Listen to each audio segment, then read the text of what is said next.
بله سپاس بوده مسعود و شمالین هجام ودگرن استودیوی خود دوانه کوسا جهاتی زیرک استودیو جی لگل من دانشتیه زمن زیاد دویما زانستیه لسراسا هریما کردستانی نوتونه پوینت 698 گرتیه بخیر هاتی زمن زمن ده هستی تو چی نست؟ والله هستی که زور خوشه و شنازی بخوام و همون خلقی دور برش مودکم که زور یارمتیان دام و زور من دوبون نگم چون تا اتوانی نوتونه پوینت 698 بینه؟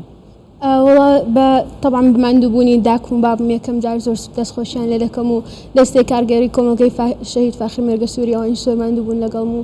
دايش بعد مندوبون شون خوني خوشم ارمان جيتا چیه پشتی او قاس خواندن سرکفتن؟ والله هر بما دكتورة كي سركوتو بتوانم خدمتكم وقاكم ان شاء الله وكي چه دكتوري چه؟ والله بخون حزم للدكتوري مشكو دمائنا كانه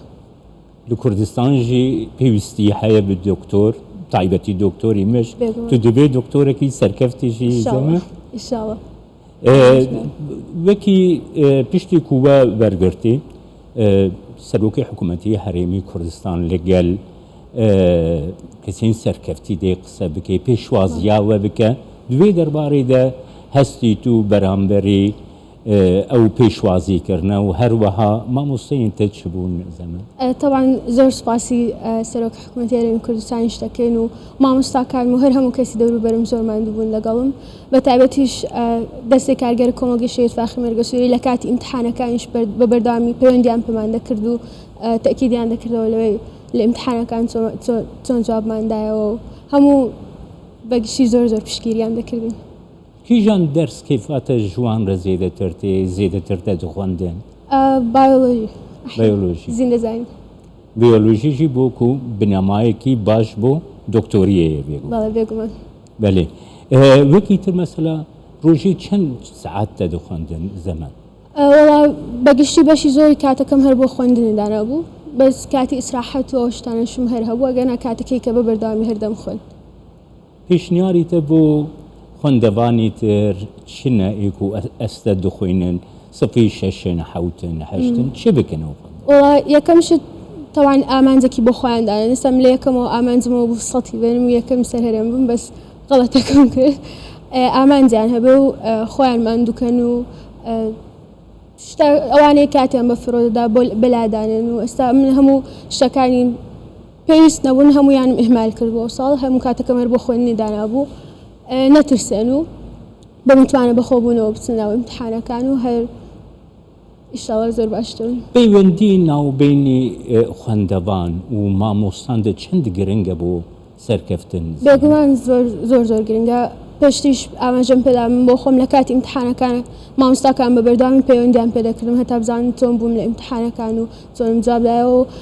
هميشه بيان دكتم که يعني يكم نبي درجة باشين وش زور هر وري طلبي برز زكاته اشتوان دبن ببردامي زمان تماشا دكم نوتو نه بوينت 698 غلطية كابو قول نبيس صد شبو؟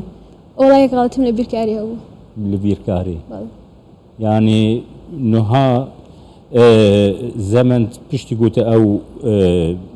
آستي بالهندو برگر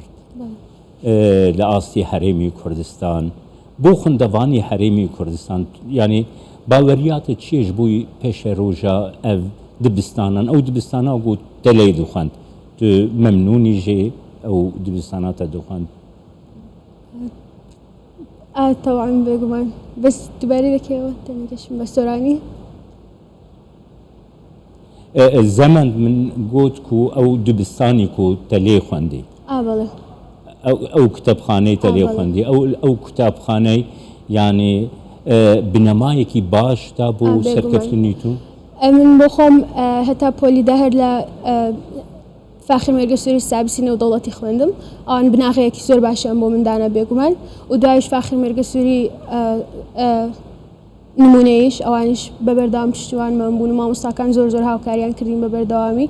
همويان هر زور هاوكار بون طبعا بيقومان قطاب خانه بناغي قطابي اكيا